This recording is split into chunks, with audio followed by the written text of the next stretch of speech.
ರೇಣುಕಾಸ್ವಾಮಿ ಕೊಲೆ ಪ್ರಕರಣಕ್ಕೆ ಸಂಬಂಧಪಟ್ಟಂತೆ ಈಗಾಗಲೇ ದರ್ಶನ್ ಪವಿತ್ರ ಗೌಡ ಸೇರಿದಂತೆ 7 ಜನ ಆರೋಪಿಗಳಿಗೆ ಮಾನ್ಯ ಕರ್ನಾಟಕ ಹೈಕೋರ್ಟ್ ಷರತ್ತುಬದ್ಧ ಜಾಮೀನನ್ನು ಮಂಜೂರು ಮಾಡಿದೆ. ಈಗಾಗಲೇ 11 ಆರೋಪಿಯಾಗಿರ್ತಕ್ಕಂಥ ನಾಗರಾಜ್ ಪರ ವಕೀಲರು ಟಿವಿ9 ಜೊತೆಗಿದ್ದಾರೆ. ಲಕ್ಷ್ಮೀಕಾಂತ್ ಅವರು ಅವ್ರನ್ನ ಮಾತನಾಡ್ತಾ ಹೋಗ್ತೇನೆ. ಯಾವೆಲ್ಲ ಗ್ರೌಂಡ್ಸ್ಗಳನ್ನ ಆಧರಿಸಿ ಆರೋಪಿಗೆ ಬೇಲನ್ನು ನೀಡಲಾಗಿರ್ತಕ್ಕಂಥದ್ದು ಅಂತ ಸರ್, ಯಾವೆಲ್ಲ ಗ್ರೌಂಡ್ಸ್ನ ಮನವರಿಕೆ ಮಾಡಿಕೊಟ್ರಿ ನೀವು ಕೋರ್ಟ್ ಗಮನಕ್ಕೆ, ಏನೆಲ್ಲ ಪರಿಗಣನೆ ಮಾಡಿದ್ರು? ಮೊದಲನೇದಾಗಿ A11 ಮ್ಯಾನೇಜರ್ ಆದಂತಹ ನಾಗರಾಜ್ರವರು ಅವ್ರ ಪರವಾಗಿ ಹಿರಿಯ ವಕೀಲರಾದ ಸಂದೇಶ್ ಚೋಟ ಅವರು ವಾದ ಮಂಡಿಸಿದ್ರು. ನಾವು ಮುಖ್ಯವಾಗಿ ಈ ಸರ್ವೋಚ್ಚ ನ್ಯಾಯಾಲಯ ಹೇಳಿರುವಂತಹ ಗ್ರೌಂಡ್ಸ್ ಆಫ್ ಅರೆಸ್ಟನ್ನು ಕನ್ವೆ ಮಾಡಿಲ್ಲ ಅನ್ನೋದನ್ನ ಒಂದು ಲೀಗಲ್ ಗ್ರೌಂಡು. ಅದನ್ನು ಬಿಟ್ಟು ಈ ರಿಕವರೀಸ್ ಏನು ಮಾಡಿದ್ದಾರೆ ಅವೆಲ್ಲ ಪ್ಲಾಂಟೆಡ್ ರಿಕವರೀಸು, ಮತ್ತು ಈ ಐ ವಿಟ್ನೆಸಸ್ ಏನಿದಾರಲ್ಲ ಅವ್ರನ್ನೆಲ್ಲ ಕನ್ಕಾಕ್ಟೆಡ್ ವಿಟ್ನೆಸಸ್ ಅವರು ಅಂತ ಹೇಳಿ ವಾದ ಮಂಡಿಸಿದ್ವಿ. ಅದನ್ನು ಪರಿಗಣಿಸಿ ಮಾನ್ಯ ನ್ಯಾಯಾಲಯವು ಜಾಮೀನು ಆದೇಶ ನೀಡಿದೆ. ಸರ್, ರೇಣುಕಾಸ್ವಾಮಿ ಕೊಲೆ ಪ್ರಕರಣದಲ್ಲಿ ಸರ್ಕಮ್ಸ್ಟೆನ್ಷಿಯಲ್ ಎವಿಡೆನ್ಸ್ಗಳು ಕೂಡ ತುಂಬ ಮುಖ್ಯ ಆಗ್ತವೆ ಅಂತೇಳಿ, ಸಾಂದರ್ಭಿಕ ಸಾಕ್ಷ್ಯಗಳು.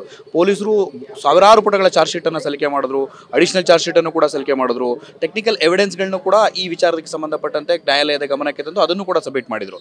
ಆದಾಗ್ಯೂ ಕೂಡ ಪ್ರಮುಖವಾಗಿ ನೀವೆಲ್ಲ ಯಾವನ ಗ್ರೌಂಡ್ಸ್ಗಳನ್ನ ಆಧಾರವಾಗಿಟ್ಕೊಂಡು ವಾದವನ್ನು ಮಾಡ್ತಾ ಹೋದ್ರಿ, ನಿಮ್ಮ ನಾಗರಾಜ್ನ ಪಾತ್ರ ಏನಿತ್ತು ಅಂತ ಅವ್ರ ಆರೋಪ ಆಯಿತು. ಸರ್, ಸಾಂದರ್ಭಿಕ ಸಾಕ್ಷಿಗಳ ಕೇಸ್ಗಳಲ್ಲಿ ಚೈನ್ ಲಿಂಕ್ ಅಂತ ಬರುತ್ತೆ. ಎಲ್ಲಾ ಚೈನ್ಸು ಕನೆಕ್ಟ್ ಆಗಬೇಕಾಗುತ್ತೆ. ಒಂದು ಚೈನ್ ಕಟ್ ಆದ್ರೂ ಸಹ ಕೇಸ್ ನಿಲ್ಲಲ್ಲ. ಸೊ ಆ ನಿಟ್ಟಿನಲ್ಲಿ ಇವತ್ತೇನು ಆರ್ಗ್ಯುಮೆಂಟ್ಸು ಅವರು ಮುಖ್ಯವಾಗಿ ತೋರಿಸಿದ್ದು ಪ್ರತ್ಯಕ್ಷ ಸಾಕ್ಷಿಗಳ ಕೇಸ್ ಅಂತ ಹೇಳಿ ಪೋರ್ಟ್ರೇ ಮಾಡಿರೋದು.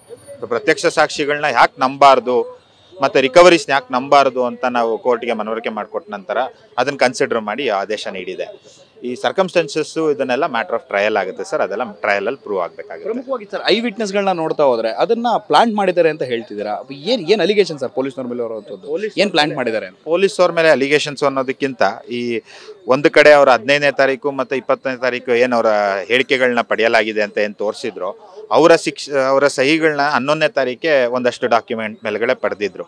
ಅದಕ್ಕೆ ಅವತ್ತೇ ಅವೈಲಬಲ್ ಇದ್ದಿದ್ದರೆ ಅವ್ರು 11ನೇ ತಾರೀಕೆ ಪ್ರತ್ಯಕ್ಷ ಸಾಕ್ಷಿಗಳ ಇದ್ದಿದ್ದರೆ ಅವರದ್ದು ಹೇಳಿಕೆನ ಅವತ್ತೇ ಪಡಿಬಹುದಿತ್ತು, 11ನೇ ತಾರೀಕು ಅಥವಾ 12ನೇ ತಾರೀಕೆ ಪಡಿಬಹುದಿತ್ತು. ಆದ್ರಿಂದ ಇದು ಕನ್ಕಾಕ್ಟೆಡ್ ವಿಟ್ನೆಸಸ್, ಪ್ಲಾಂಟೆಡ್ ವಿಟ್ನೆಸಸ್, ಆಮೇಲೆ ಇವ್ರಿಗೆ ಹೇಗೆ ಬೇಕೋ ಆ ರೀತಿ ಹೇಳಿಕೆನ ಮಾಡ್ಕೊಂಡಿದ್ದಾರೆ ಅಂತ ನಮ್ಮ ಪ್ರತ್ಯಕ್ಷ ಸಾಕ್ಷಿಗಳ ಹೇಳಿಕೆಗಳನ್ನು ದಾಖಲಿಸಿಕೊಳ್ಳೋದಕ್ಕೆ ಮುಂಚೆನೇ ಅವರಿಂದ ಸಿಗ್ನೇಚರ್ಗಳನ್ನ ಪಡೆದುಕೊಂಡು ಆ ಬಳಿಕ ಇವರಿಗೆ ಬೇಕಾದಂಥ ರೀತಿಯಲ್ಲಿ ಸಾಕ್ಷಿಗಳನ್ನ ಹೇಳಿಕೆಗಳನ್ನ ಪಡ್ಕೊಳ್ತಿದ್ದಾರೆ. ಹೌದು, ಇರೋದು ಚಾರ್ಜ್ ಶೀಟ್ನಲ್ಲಿ ಇರುವಂಥ ನ್ಯೂನತೆಗಳನ್ನ ನಾವು ಎತ್ತು ತೋರಿಸಿದ್ದೀವಿ ಕೋರ್ಟಿಗೆ, ಅದನ್ನೆಲ್ಲ ಪರಿಗಣಿಸಿ ಕೊಟ್ಟಿದ್ದಾರೆ. ಈ ಮಿಕ್ಕಿದ್ದನ್ನು ನಾವು ಯಾರ ಮೇಲೂ ದೂರನ್ನು ಹೊರ್ಸೋಕ್ಕಾಗಲ್ಲ. ಸರ್, ಈಗಾಗಲೇ ಮಾನ್ಯ ಹೈಕೋರ್ಟ್ ಷರತ್ತುಬದ್ಧ ಜಾಮೀನನ್ನು ಮಂಜೂರು ಮಾಡಿರ್ತಕ್ಕಂಥ ಏನೆಲ್ಲ ಷರತ್ತುಗಳನ್ನ ವಿಧಿಸಿದೆ? ಸರ್, ಇನ್ನು ಸರ್ಟಿಫೈಡ್ ಕಾಪಿ ನಮಗೆ ಸಿಕ್ಕಿಲ್ಲ. ಬಟ್ ಸಾಮಾನ್ಯವಾಗಿ ಶ್ಯೂರಿಟಿ ಕೊಡೋದಾಗಲಿ, ಮತ್ತು ಬಾಂಡ್ಸ್ ಎಕ್ಸಿಕ್ಯೂಟ್ ಮಾಡೋದಾಗಲಿ, ಮತ್ತು ಪ್ರಾಸಿಕ್ಯೂಷನ್ ವಿಟ್ನೆಸಸ್ನ ಟ್ಯಾಂಪರ್ ಮಾಡಬಾರ್ದು, ಮತ್ತು ಕೋಆಪ್ರೇಟ್ ಮಾಡಬೇಕು ಟ್ರಯಲ್ಗೆ. ಇಷ್ಟು ಕಂಡೀಷನ್ ಸಾಮಾನ್ಯವಾಗಿರುತ್ತೆ ಸರ್. ಅದನ್ನ ಬಿಟ್ಟು ಏನಾದರೂ ಎಕ್ಸ್ಟ್ರಾ ಕಂಡೀಷನ್ಸ್ ಇದ್ರೆ ನಾವು ನೋಡಬೇಕು. ಯಾವತ್ತು ರಿಲೀಸ್ ಆಗ್ತಾರೆ ಅಂತ ಸರ್? ನೀವು ದೃಢೀಕೃತ ಕಾಪಿ ಯಾವಾಗ ಸಿಗ್ಬೋದು? ನಮ್ಗೆ ಇವತ್ತು ಸಿಕ್ಕಿದ್ರೆ ಸೋಮವಾರ ಅಥವಾ ಮಂಗಳವಾರದಲ್ಲಿ ಬಿಡುಗಡೆ ಆಗುತ್ತೆ. ನಾವು ಪ್ರಕ್ರಿಯೆನ ಮುಗಿಸ್ತೀವಿ ಸರ್. ಸೋಮವಾರ ಕಾಪಿ ಸಿಕ್ಕಿದ್ರೆ ಸೋಮವಾರ ಸಂಜೆ ಅಷ್ಟರಲ್ಲಿ ಅಥವಾ ಮಂಗಳವಾರ ನಾವು ಬಿಡುಗಡೆ ಪ್ರಕ್ರಿಯೆಯನ್ನು ಮುಗಿಸ್ಕೊಡ್ತೀವಿ. ಇದಿಷ್ಟು ಕೂಡ 11 ಆರೋಪಿಯಾಗಿರ್ತಕ್ಕಂಥ ನಾಗರಾಜ್ ಪರ ವಕೀಲರಾಗಿರ್ತಕ್ಕಂಥ ಲಕ್ಷ್ಮೀಕಾಂತ್ ಅವರು ಹೇಳ್ತಿರ್ತಕ್ಕಂಥ ಮಾತು. ಕ್ಯಾಮರಾಮನ್ ವಾಲಿ ಜೊತೆ ಶಿವಪ್ರಸಾದ್, ಟಿವಿ9 ಬೆಂಗಳೂರು.